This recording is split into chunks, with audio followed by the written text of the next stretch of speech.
Abrimos, señoras y señores, la tertulia en este martes que es 1 de abril del año 2025. Hoy es la mesa de análisis político, primer martes del mes, así que voy saludando a quienes nos acompañan. Empiezo por orden alfabético inverso. Camila Ceballos, buen día. Buen día. Al lado de ella, Mariana Pomies, buen día. Buen día. Sigo ahora yéndome al interior, allá lejos. Ernesto Nieto, desde Salto, politólogo, director de la consultora Ágora. ¿Cómo te va, Ernesto? Buen día, ¿cómo andan? Y vuelvo a Montevideo con Antonio Cardarello. ¿Qué tal, Antonio? ¿Qué tal? Muy buenos días para todos, ¿cómo están? Si les parece, vamos a dedicar el primer segmento a mirar las elecciones que se vienen, esas en las que ya de algún modo estamos en clima. Sí, falta menos de un mes y medio. El 11 de mayo los uruguayos volveremos a las urnas para votar en las elecciones departamentales y municipales. En la mayoría de los departamentos hay partidos y candidatos favoritos, pero hay un grupo reducido de departamentos que lucen más competitivos. Ahora nos dirán los integrantes de la mesa, pero en principio yo incluiría ahí Paysandú, Río Negro y Rocha, donde el Frente Amplio aspira a volver al gobierno, y Salto, donde el Frente Amplio aspira a mantenerse. Salto tiene también el ingrediente de que la coalición republicana compite allí unida, en un solo lema, del mismo modo que lo hará en Montevideo y Canelones, aunque es en Salto donde tiene chances claras de ganar esa coalición. Además, en San José y Florida, aunque el Partido Nacional es el más probable ganador, el Frente Amplio ve posibilidades. Y ahora también las ve en Soriano, después de la imputación por delito de corrupción de Guillermo Besosi, exintendente blanco que se presenta a la reelección. Pero bueno, este es un pantallazo que yo quise hacer para introducir nada más. Les pregunto a ustedes, los politólogos de esta mesa, ¿cómo lo ven? ¿Cuáles serán las claves de este último hito del ciclo electoral 2024-2025? Empiezo allá, lejos. Vamos con Ernesto. Sí, empiezo allá y parece que fuera allá. Sí, allá, en el norte. Lejos. Lejísimo. Sí, para algunas cosas Montevideo es tan lejos. Podría ser el título de una canción. Yo quisiera hacer una muy breve introducción con dos cuestiones, Emiliano y compañeros. La primera es que, a diferencia de otras elecciones departamentales y municipales, me parece que el proceso de desgaste electoral en esta se está notando más. De verdad las elecciones están siendo cada vez más cortas. A esta altura, en elecciones departamentales anteriores, ya teníamos campañas muy instaladas y en algunos departamentos la semana pasada tuvimos los lanzamientos más o menos oficiales de las candidaturas a intendente. Y en algunos municipios todavía están terminando de cerrar las candidaturas. O sea, hay como un proceso de acumulación electoral que está traduciéndose en la ciudadanía en cierto, bueno, yo diría que cierto cansancio, cierta saturación electoral que es visible en comparación con otras elecciones, ¿no? Es interesante lo que decís. Ahora, hace meses que la cartelería en vía pública, por ejemplo, ya está inmersa en las elecciones departamentales en el interior. En algunos departamentos. En algunos. En algunos departamentos. Y a veces la cartelería se anticipa a las cuestiones típicas de campaña, ¿no? Uh-huh. Como que las imprentas trabajan bastante más rápido que la opinión pública a la hora de instalar la campaña. Eso por un lado. Y por otro lado, lo que quisiera decir, que a veces lo damos por supuesto, es la importancia que tienen las elecciones departamentales. Los gobiernos departamentales son importantes y los gobiernos municipales son importantes, porque en realidad cuando salimos a nuestras ciudades, a nuestras localidades, a nuestros pueblos, buena parte de lo que transcurre en nuestra vida cotidiana y a nuestras ciudades, a nuestras polis, muchas veces tiene mucho más que ver con los gobiernos departamentales que con el gobierno nacional. La forma en que nuestras ciudades están ordenadas o desordenadas, la forma en que nos relacionamos con lo público, la forma en que nos transportamos, cómo nos movemos, la forma en que nos recogen o no residuos domiciliarios. Hay un montón de ítems que tienen que ver con los gobiernos departamentales en un proceso que hemos estudiado con algunos colegas, con Antonio somos culpables de varios artículos en ese sentido, pero hay otros colegas del Departamento de Ciencia Política, de la Facultad de Ciencias Sociales, que han escrito mucho sobre este tema. Desde la salida de la dictadura para acá, las intendencias cada vez hacen más cosas y hay un proceso incremental de funciones. Y me parece que todo eso tenemos que tenerlo en cuenta, porque no es una elección de segundo orden, es una elección muy importante y que después, a la hora de asignar recursos, tú recién entrevistabas a Arim, se viene una larga conversación de cómo se van a distribuir los recursos en todo el territorio nacional, teniendo en cuenta además esta relativamente nueva dimensión del tercer nivel de gobierno. Entonces, más allá de que estemos desgastados quizás por un largo proceso electoral, son elecciones importantes. Perdón, pero quería decir estas cosas que me parecen relevantes. Sirve para situarnos en la cancha. Ernesto, yo decía, dirige la consultora Ágora, por ese motivo seguramente va a volcar algunos números, tenemos la expectativa de que vuelque algunos números de las encuestas que hace. También puede ser que tengamos números de Mariana, por el trabajo de la consultora Cifra. Por supuesto. ¿Vas tú ahora, Mariana? ¿Preferís ir tú o dejás la cancha para los demás? No, yo creo que comparto con Ernesto el hecho de que las elecciones departamentales tienen mucho más impacto y son mucho más importantes en el interior, incluso que las elecciones nacionales, ¿no? Que la gente siente que se juega mucho más ahí que lo que pasa en una elección nacional, porque el intendente y porque el alcalde está mucho más cerca y resuelve las cosas que son más cercanas, para más cotidianas para la gente. Y si uno recorre algunos lugares del interior, es claro que el fervor que despierta la elección departamental es mucho más que la nacional, en algunos lugares, ¿no? Uh-huh. Después, respecto a una cosa que hablaba de la frialdad de la campaña en algunos lugares, yo reviví lo que habíamos pasado el año pasado. El año pasado también se acusaba de ser una campaña tibia. Yo creo que hay un cambio en la forma de vivir la política de los ciudadanos y que en general se vive o se ha vivido en los últimos procesos electorales con menos pasión que antes, ¿no? Y me acuerdo cuando en agosto decía, ay, pero ahora vamos a elegir presidente y la gente ni se ha despertado y...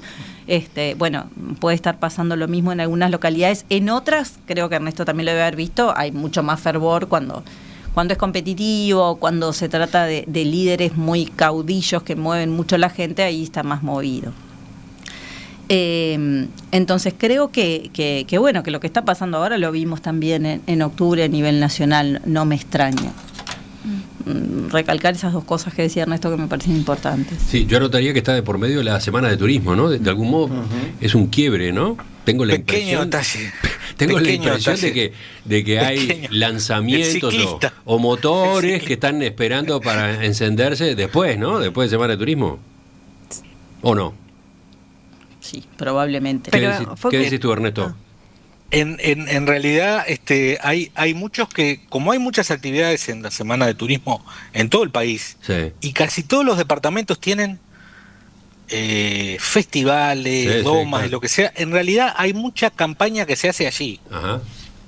Hay mucha campaña, hay mucha micro campaña que se hace allí, instalación de stands, movidas y demás, pero en realidad siempre se observa lo mismo. Es como que es un gran intento, pero que conduce a un resultado. La gente sigue haciendo turismo.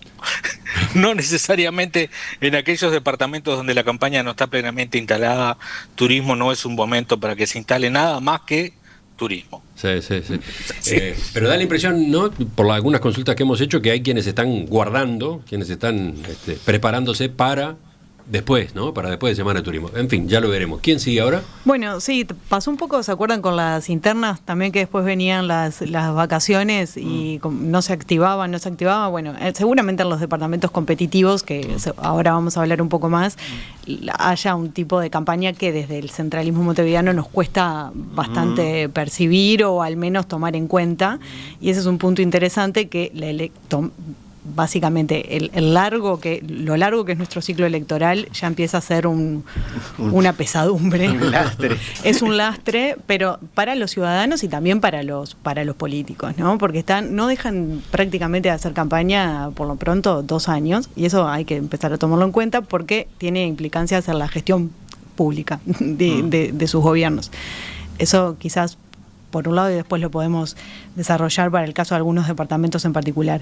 Y después, por otro lado, que la elección de los intendentes y los alcaldes es de una relevancia muy sustantiva y lleva a que algunos partidos políticos tiendan a comerse un poco la curva o vengan envalentonados con, bueno, como nos fue bien en noviembre, nos fue bien en octubre, esta la tenemos. Y no es así, porque los electores aprendieron muy bien cómo se toman las decisiones y qué están votando en cada instancia electoral. Saben que votan legisladores, saben que votan presidente y ahora van a votar a sus representantes más cercanos. Y me parece que eso es una luz amarilla, sobre todo para el Frente Amplio.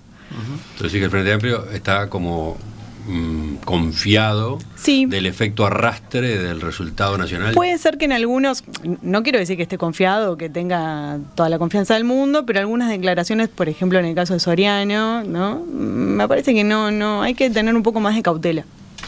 Antonio. Sí, varias apreciaciones a nivel general. Primero que es cierto lo que mencionaba Camila ahora, estamos al final del ciclo electoral. Todos nos quedamos con la idea de que las elecciones departamentales son la última y municipales después de 2010 son la última parte del ciclo, pero en realidad arrancaron también en la interna. Sí, hubo competencia interna que en Montevideo capaz que está es bastante menos visible, pero en el interior la segunda hoja, la del ODD, del deliberativo departamental, para muchos partidos, sobre todo el Partido Nacional, en muchos departamentos, recoge bastante más adhesiones que la hoja nacional, que el candidato presidencial. Y esto nos está diciendo algo bastante claro. Y esos candidatos que tienen que apostar en junio del año anterior, si quieren competir en mayo, se guardan parte de su energía y por eso puede ser que estemos viendo enlentecimiento de la campaña que cuesta arrancar, pero el escenario ya se comienza a configurar hace casi un año. Uh-huh. Y ahí tenemos diferencias sustantivas en diferentes departamentos. Vamos a eso, vamos a ir aterrizando.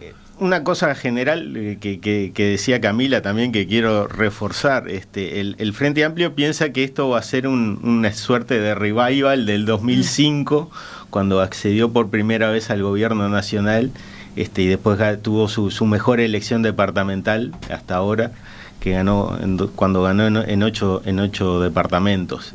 Y bueno, ahora espera que sea efecto arrastre. Y es cierto que cuando hay alternancia hay una suerte de empuje adicional.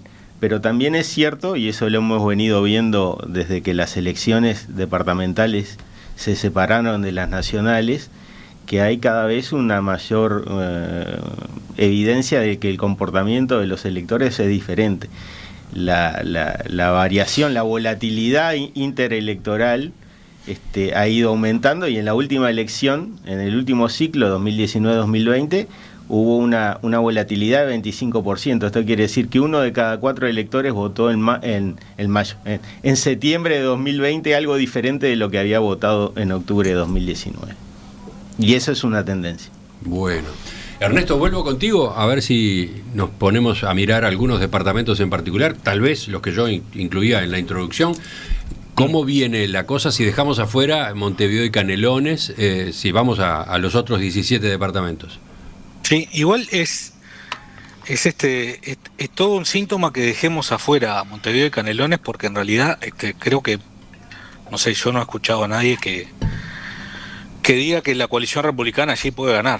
En realidad toda la información que tenemos conduce a que el Frente Amplio va a retener los gobiernos departamentales, que va a ganar la mayoría de los municipios en Canelones, quizás algunos no, como ocurre actualmente, sobre todo en el Canelones más rural, y que seguramente va a haber alguna disputa en algunos municipios de Montevideo, aunque seguramente se vuelve a repetir con un nivel de participación en lo municipal bastante inferior que lo departamental. Uh-huh.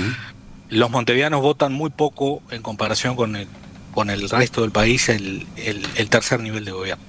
pero digo, es todo un síntoma que dejemos afuera a la mayoría de la población del país. La decisión la tomamos aquí para organizar un poco tiempo de esta mesa, y sobre todo porque, claro, estando donde estamos y con esas tradiciones tan uruguayas, le prestamos mucha atención quizás a Montevideo y Canelones y poca o casi ninguna a algunos departamentos del interior. Entonces queríamos aprovechar esta oportunidad para mirar más allá de lo metropolitano, ¿no? Nosotros ¿qué encontramos? Bueno, encontramos que en el litoral del país, así como se viene dando en los últimos años, es un terreno en disputa. Va a ser un terreno en disputa. No tengo información de Artigas, espero tener en el último mes, pero no tengo información de qué ha pasado.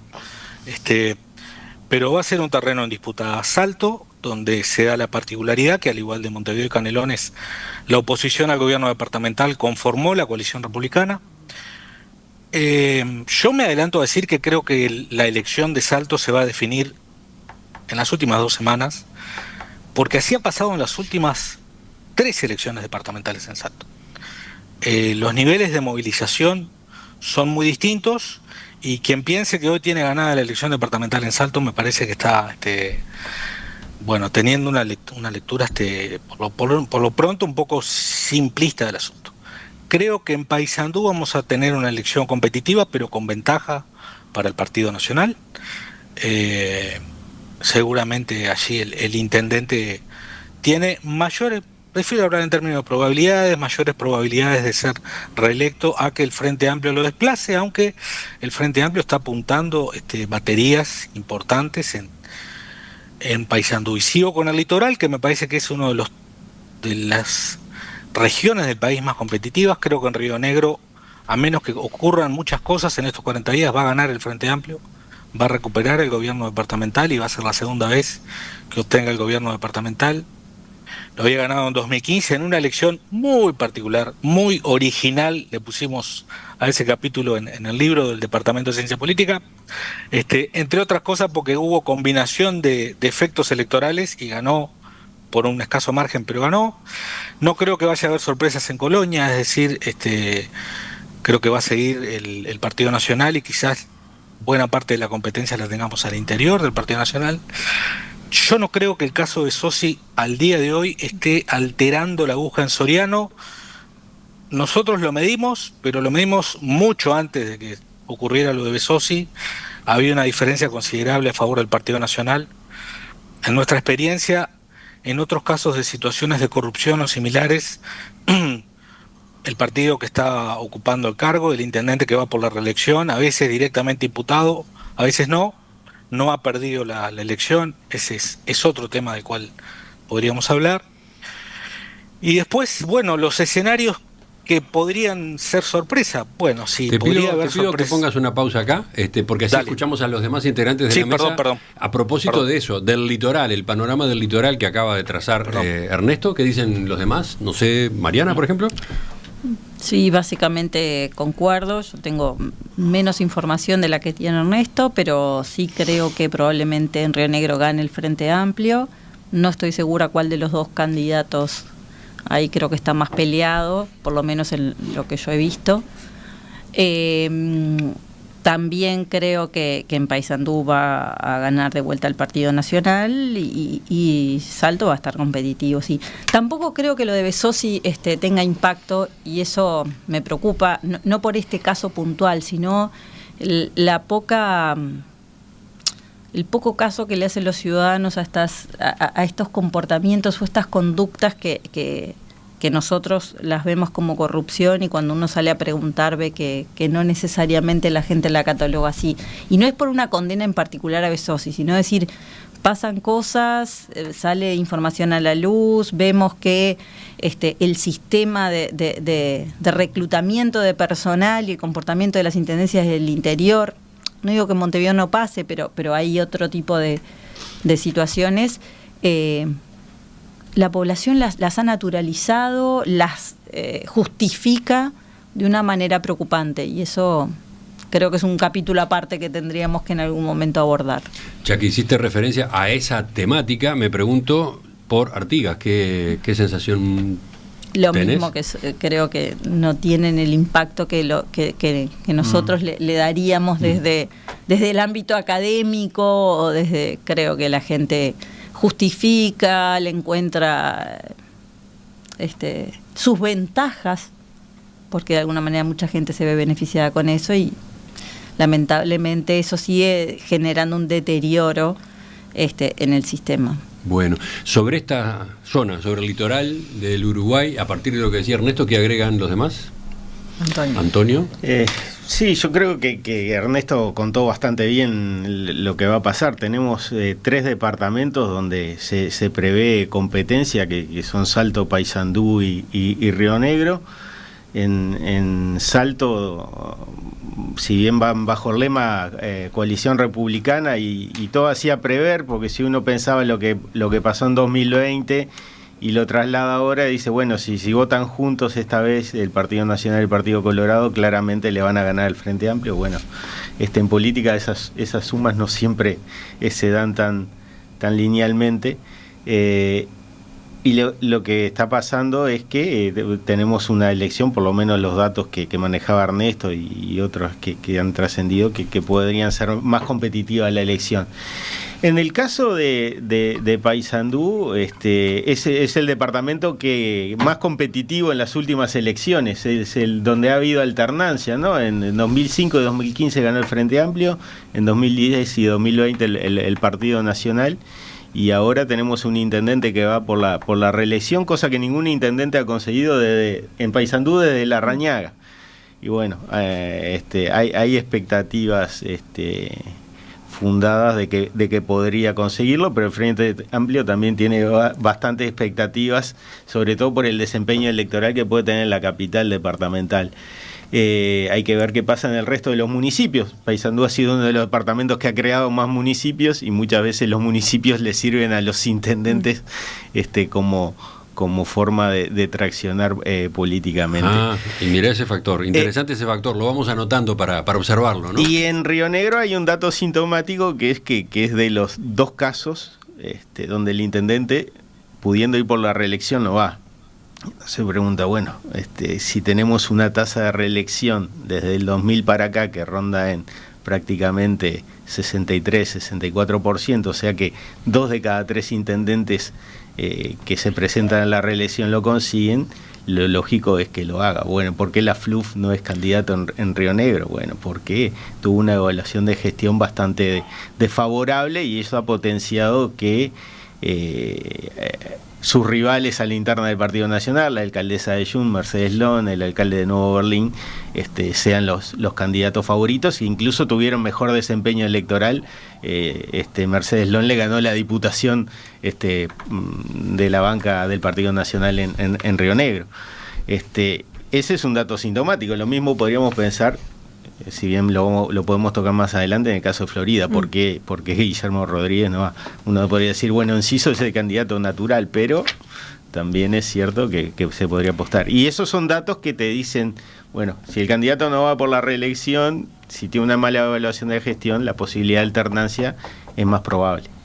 Sí, totalmente estaba pensando en el caso de Enciso y Florida, porque obviamente que es el caudillo local y es esperado y se está esperando su vuelta, pero me quería volver un poco al caso de los departamentos del litoral, sobre todo porque fueron muy golpeados con el tema cambiario con Argentina, y quizás, sobre todo en Paysandú probablemente, no tengo tan claro Salto, pueda llegar a ser un hándicap para el Frente Amplio. Pero es verdad que Paysandú se pierde o se gana por pocos votos, entonces es muy difícil prever qué es lo que va a suceder. Paysandú tiene un electorado muy favorable a la izquierda, digamos. El Frente Amplio tiene un buen terreno para abonado en Paysandú. Uno puede remitirse al plebiscito del 80 o a lo que fue el referéndum contra la LUC, o es uno de los 5 departamentos donde la fórmula de Orsi y Cose se impone a Delgado Ripoll. Pero ahí volvemos a lo difícil o lo problemático que puede llegar a ser a extrapolar esto. Claro.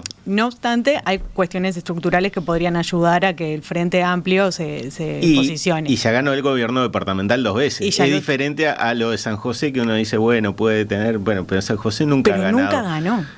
Y ningún partido ha ganado desde el año 58 a no ser el Partido Nacional. O la excepcionalidad de Maldonado, que en realidad lo excepcional fue que haya ganado el Frente Amplio, ¿no? Entonces hay distintas consideraciones a tomar en cuenta que me parece que en el caso de los departamentos del litoral, el tema cambiario podría jugar, sí, sin duda. Y donde se hacen algunas referencias puntuales. Si les parece, enseguida, inmediatamente después de esta pausa, vemos otros departamentos. Ya aparecieron menciones, ¿no? A San José, a Florida, pero vamos a mirar esa otra parte del territorio. Hay enigmas que guarda la naturaleza, otros los creamos. Enigma, 15 variedades de uva en botella, 90 puntos otorgados por el prestigioso crítico de vino Robert Parker. Descubra el enigma, una reserva especial de Bodega Jiménez Méndez, máxima expresión del terroir.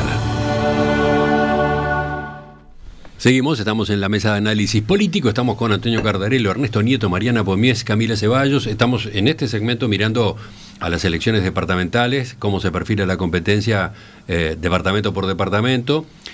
Seguimos ahora, vuelvo a Ernesto, que hace un rato terminaba con su mirada del litoral. ¿Para dónde ibas ahora? Bueno, ya los compañeros estuvieron anticipando, ¿no? Ahí, no sé, la mirada politológica tiene que sospechar cuando alguien que puede ir por la reelección y tiene altas chances no va. A ver, a menos que haya razones quizás naturales, como una enfermedad o la biología, dijera el expresidente Vázquez. Río Negro, claramente ya lo dijimos, es un caso, y el otro caso de Florida. López podría ir perfectamente por la reelección y no lo va. Nosotros las mediciones que tenemos en Florida muestran que en realidad no va porque tienen, al igual que la FLUF en Río Negro, una evaluación bastante magra de su desempeño, y lo que ahí observamos, en primer lugar, el Frente Amplio fue gobierno una vez, ¿no? O sea, una vez ganó Florida. Pero una cosa fue el post-elecciones y otra cosa es lo que estamos viendo hoy. En el post-elecciones nos estaba dando una ventaja en la intención de voto a favor del Frente Amplio para la elección departamental, pero no solamente que había esa especie de efecto de cola o efecto arrastre de las elecciones nacionales, sino que no estaba planteado todavía en el escenario claramente si Enciso iba a volver o no a su departamento y si iba a competir. Bueno, unos meses después, Enciso está en la cancha, está compitiendo, y hoy lo que vemos en Florida es recordemos que Enciso fue embajador en Buenos Aires durante el periodo pasado, ¿no? Y venía de ser 2 veces intendente, ¿no? Había sido intendente reelecto en Florida. Bueno, hoy estamos viendo un escenario de disputa con un empate, con cierta ventaja a favor del Partido Nacional. Por lo tanto, creo que ahí podemos llegar a tener, o que se consolide esa candidatura de Enciso arrastrando al Partido Nacional nuevamente, o que estemos realmente en una elección muy disputada.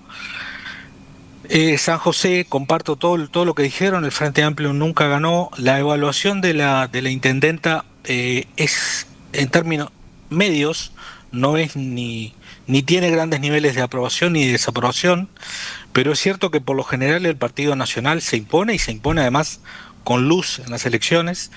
Nosotros allí los datos que tenemos también ya son de enero, y todavía había bastante viento de cola de los resultados que se habían observado en la primera y en la segunda vuelta. Entonces me parece que ese es un escenario para seguir, pero yo diría que hay que mirar cuando estemos en el último mes. Y después hay algunos departamentos en donde yo creo que el Frente Amplio se ha planteado como con cierta expectativa. El caso de Rocha, yo realmente lo que estoy viendo de Rocha me hace pensar que hay más probabilidades que el Partido Nacional lo retenga y que Unpierres rompa con una racha de que los intendentes blancos no son reelectos en Rocha de manera continua, y creo que en Maldonado el Partido Nacional va a volver a obtener un triunfo relativamente holgado.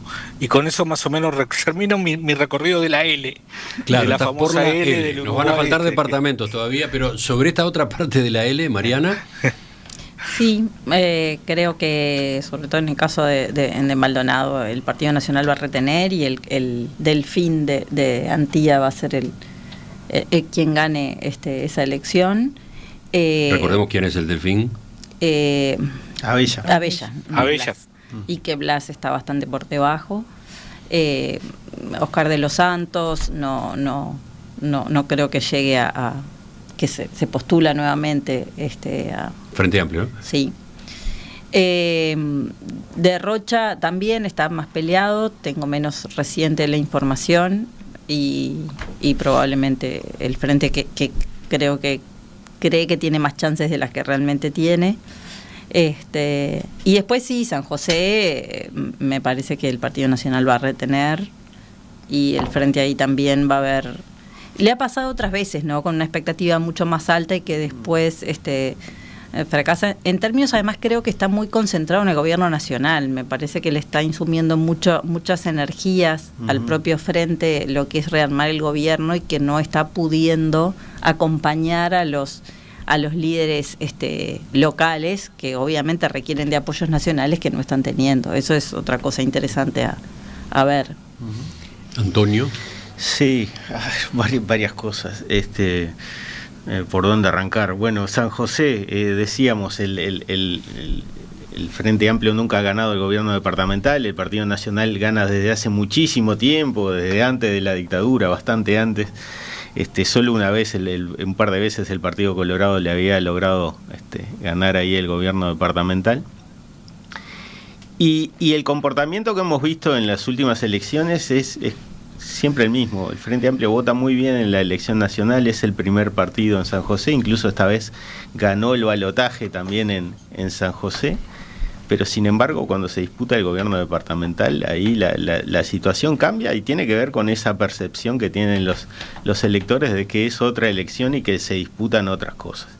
Aparentemente la confianza de la dirigencia local del Frente Amplio parte de las candidaturas. Parece que son buenos candidatos, en particular la que es oriunda de Ciudad del Plata, Ofelia Umpierres, que eso es importante también, es algo importante de tener en cuenta en las elecciones departamentales, ¿no? Porque a veces dice, ¿por qué presentan tres candidatos? ¿Por qué no presentan uno unificado? Bueno, pero los departamentos en el interior no son homogéneos, no son Montevideo, hay que tener candidatos que te representen distintas zonas del departamento si querés tener una buena votación también. Entonces, si tenés un buen candidato, en este caso en San José de Mayo, si tenés un buen candidato en Ciudad del Plata, que represente a Libertad, a distintas zonas del departamento que tienen producción e intereses distintos, podés tener una mayor posibilidad. En el caso de Florida, a lo que decía Ernesto, a lo que ya decíamos de que el intendente no va por la reelección, de que quizá vaya el candidato natural, de que tiene una mala evaluación de gobierno, yo me preguntaría si capaz que más académico el interés, pero quizá puede tener algún impacto también. Florida ha sido renuente a crear municipios, a diferencia de otros departamentos. La Junta Departamental y el Gobierno Departamental se ha negado sistemáticamente a crear municipios, y en lugares donde la población tiene intereses bastante certeros y ciertos de crear. 25 de mayo, 25 de agosto, Las Mendozas, etcétera. Y los últimos datos de la Corte, hubo varios, no menos de 7 u 8 localidades que juntaron firmas, lo presentaron a la Junta Departamental, y el gobierno departamental le negó esa posibilidad. E incluso ahora está el Poder Ejecutivo Nacional mandó el proyecto, porque por censo le corresponde a 25 de mayo y a se me escapó ahora Mendoza. La otra localidad. No, en el caso son dos de Rocha y uno de Florida, que es solo 25 de mayo, la posibilidad de ser municipio, y esto no es. Hay que ver si eso también le puede jugar en contra al Partido Nacional y al favor al Frente Amplio, si aprovecha esa posibilidad. ¿Algún comentario más sobre esto? Porque así completamos los departamentos. Es todo un desafío el que tenemos hoy. A ver. No, era un comentario más a una cuestión del inicio que había dicho Mariano, pero lo puedo dejar como telegrama. A ver, tengo desde la audiencia un reclamo. ¿Qué pasa con La Valleja? No mencionan a La Valleja. ¿Qué? ¿Es un departamento transparente, celofán? ¿Qué ocurre? A ver. No es parte de la L, veníamos con la L. Por eso, veníamos con la L. Empecemos a levantar un poquito, a ver. Ernesto. Ernesto es el que tiene Yo el no poder. tengo, yo no tengo información propia Bueno. generada de La Valleja, así como tampoco tengo de Cerro Largo. Ojalá tuviéramos todos los departamentos. Pero bueno, uno tiene la impresión de que hay una serie de departamentos en donde tienen que pasar cosas bastante grandes para que cambie lo que venía ocurriendo. Partidos con una absoluta con hegemonía de un partido, que es el Partido Nacional. No estoy diciendo que La Valleja para lo que lo manda a pensar que eso no puede ocurrir. Pero estoy diciendo, bueno, sería muy atrevido de mi parte asegurar qué es lo que va a pasar, porque no tengo información propia ni de terceros que haya visto que me genere confianza con La Valleja. Y por otra parte, la historia muestra una trayectoria. En algún momento la historia se rompe y la trayectoria... Un apuntecito, perdón Ernesto, sí. te puedo hacer un paréntesis. La Sí, Valleja tiene solo una alternancia del 84 para acá, porque la primera elección la gana el Partido Colorado. Colorado. El intendente es Después, Daoís sí. Librán Bonino, y después gana el Partido Nacional en forma ininterrumpida hasta ahora. Y tiene dos buenos candidatos. Tiene por un lado el intendente actual que va por la reelección, Mario García, y tiene a la ex legisladora y varias veces candidata también a la intendencia, Carol Aviaga. Aviaga. O sea que ese es un dato. Y ya aprovecho esto para decir algo que tendría que haber dicho al principio cuando hablábamos de la generalidad de la elección departamental y cómo los partidos sí se preocupan, y es la potencia de los candidatos que presentan, ¿no? Si vos tenés muchos intendentes que van por la reelección, casi todos, salvo esos dos casos que mencionamos.